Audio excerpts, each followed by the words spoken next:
Olá pessoal, meu nome é Cristóvão Jaques, sou do canal Astronews e Observatório Sonier. Este é o boletim Asteroides e Cometas e vamos começar com um interessante assunto. Roda lá! Como funciona o processo de descoberta de asteroides e cometas? Observatórios chamados surveys vasculham várias regiões do céu à mesma noite. Então, por exemplo, o survey vasculha uma região, depois vasculha outra e depois volta à primeira, num ciclo que pode durar alguns minutos. Faz isso aqui 3 ou 4 vezes, dependendo do survey. Softwares especializados e especialmente desenhados para isso determinam em uma imagem digital se existem objetos se movendo como este aqui. Se houver um objeto se movendo, esse objeto é checado em uma base de asteroides e cometas conhecidos. Se der no match, ou seja, significa que se não encontrou nenhum objeto nessa base conhecida, então pode ser um objeto novo. Aí verifica-se visualmente se esse objeto é realmente uma detecção real, pega-se as observações astrométricas, ou seja, as posições desse objeto, envia um e-mail para o Minor Planet Center comunicando então a descoberta desse asteroide ou cometa. O Minor Planet Center devolve essa mensagem confirmando que recebeu a mensagem e coloca então numa lista de objetos a confirmar. Esta lista de objetos a confirmar vai para uma página chamada Near Confirmation Page, onde outros astrônomos vão pegar essas informações e tentar confirmar um objeto. A cada confirmação vai se refinando a órbita, porque apenas 3 observações não dá para a gente determinar a órbita precisamente. Uma vez feitas as observações por outros observatórios espalhados pelo mundo, essas observações são enviadas para o Minor Planet Center, que então refina a trajetória do asteroide. Uma vez refinada a órbita do asteroide, o Minor Planet Center envia uma chamada Minor Planet Electronic Circular, que é um documento eletrônico formalizando perante a comunidade científica e o mundo a existência do objeto e dando uma designação para ele. Essa Minor Planet Center Electronic Circular, ela contém também os elementos orbitais, que são um conjunto de 6 números que determinam a órbita do asteroide ou cometa em relação à órbita da Terra. Com isso, a gente sabe exatamente a distância que um asteroide ou cometa pode passar no futuro em relação à Terra, e então comemorar que a Terra está a salvo. Um contínuo monitoramento continua, porque as trajetórias podem mudar por causa da gravidade e de efeitos não gravitacionais, e no futuro a gente continua sempre sabendo se essa trajetória do asteroide ou cometa não vai impactar a Terra. No mês passado eu comentei sobre a passagem do asteroide 2011 ES4. Vamos rever o que eu disse. E aqui podemos ver um asteroide que vai passar entre a Terra e a Lua, já que a distância nominal dele é menor do que 1, ou seja, 0,32. Entretanto, essa distância aqui é uma distância provável, porém existe grande incerteza na aproximação desse asteroide, porque ele não é observado há muito tempo. Como vocês podem ver aqui, na data de aproximação, nós temos asteroides aqui com 1 minuto de precisão, de aproximação 2 minutos, 1 minuto, 19 minutos.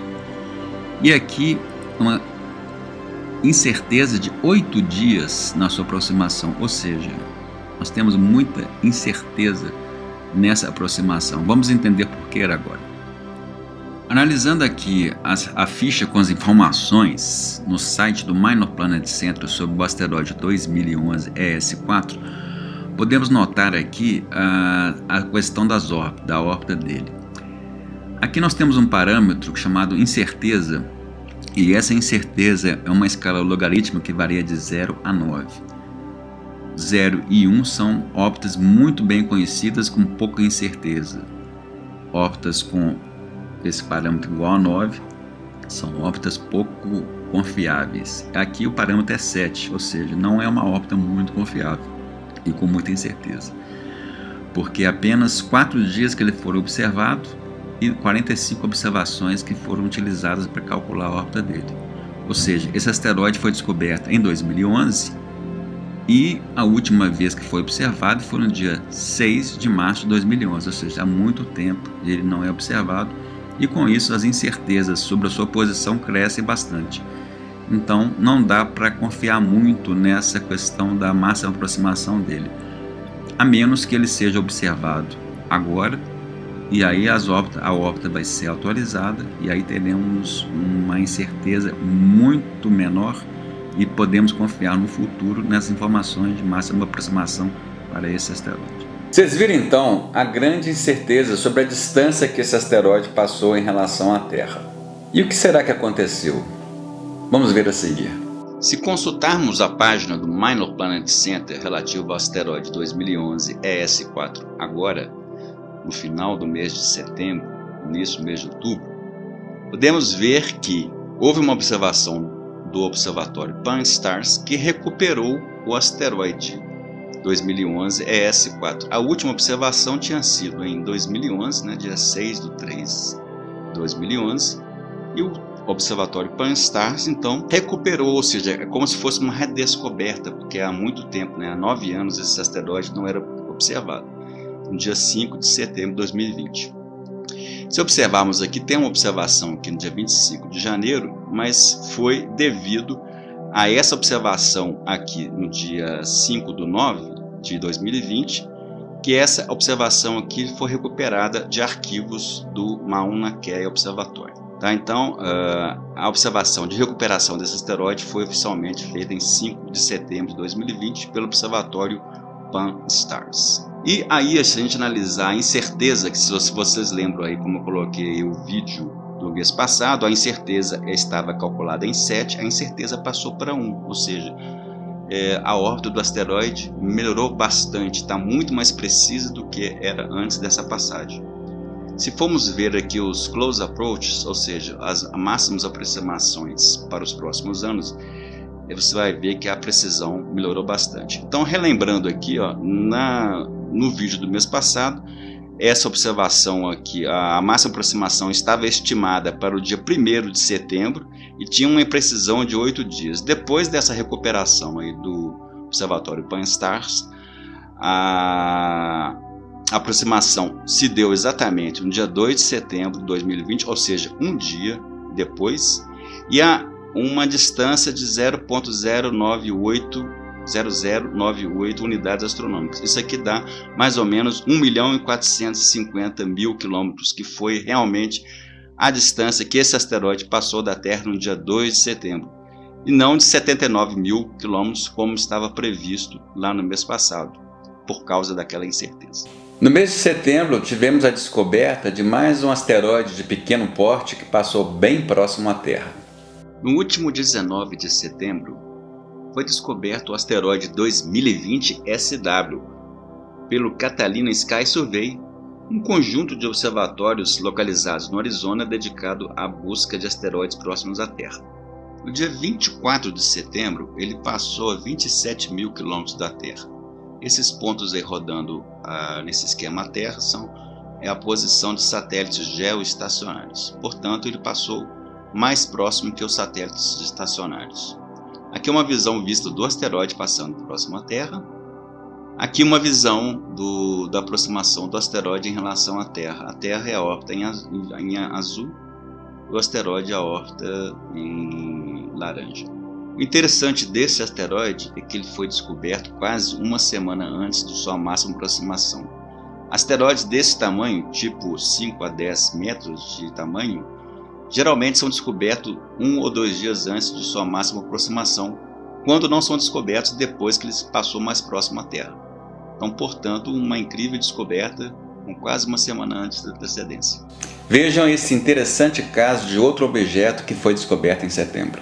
No dia 17 de setembro, o observatório Pan-STARRS, situado no Havaí, descobriu um novo objeto que foi designado como 2020 SO. Nessa animação mostramos a trajetória dele em relação à Terra, que é o ponto azul no centro, e a Lua, que é o círculo em branco.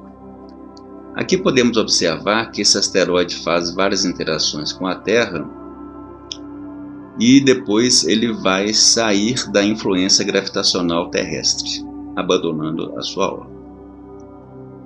Logo, os cientistas observaram que poderia tratar-se de uma mini-lua, mas algumas informações sobre a sua órbita indicavam que deveria ser, na verdade, um objeto artificial que foi lançado pelo homem há um tempo atrás. Aqui podemos ver nessa figura os pontos lagrangianos, que são pontos no espaço onde tem um equilíbrio gravitacional entre o Sol e a Terra. Aqui podemos observar o ponto L1 e L2 que se situam a 1,5 milhão de quilômetros da Terra. Possivelmente nesses pontos, que são considerados como portais gravitacionais, esses objetos que podem ser candidatos à mini-lua, eles entram por um ponto e saem pelo outro. No caso deste aqui, ele entrou pelo ponto L1 e vai sair próximo ao ponto L2. Fazendo interações retroagindo a órbita para tempos passados, observou-se que esse objeto passou próximo à Terra em 1966. Próximo a essa data, um foguete foi lançado da Terra com a sonda Surveyor 2, que foi uma sonda que foi lançada pela NASA para pesquisar locais de pouso que as futuras missões Apollo poderiam pousar na Lua. No caso aqui tem uma boa concordância entre datas desse lançamento, foguete Atlas Centauro, dessa sonda Surveyor 2. Outra informação que nos permite crer que esse objeto seja artificial é que a velocidade dele em relação à Terra é muito baixa. E isso só acontece quando objetos que são lançados da própria Terra vão para o espaço e voltam um tempo depois. Infelizmente, no mês de outubro não temos nenhum grande cometa que esteja bem visível. Mas no próximo mês, eu vou trazer aqui no boletim um cometa que foi descoberto em 2017 e poderá ser visível no final do ano de 2022. Estejam atentos. No mais, um grande abraço a todos e em té!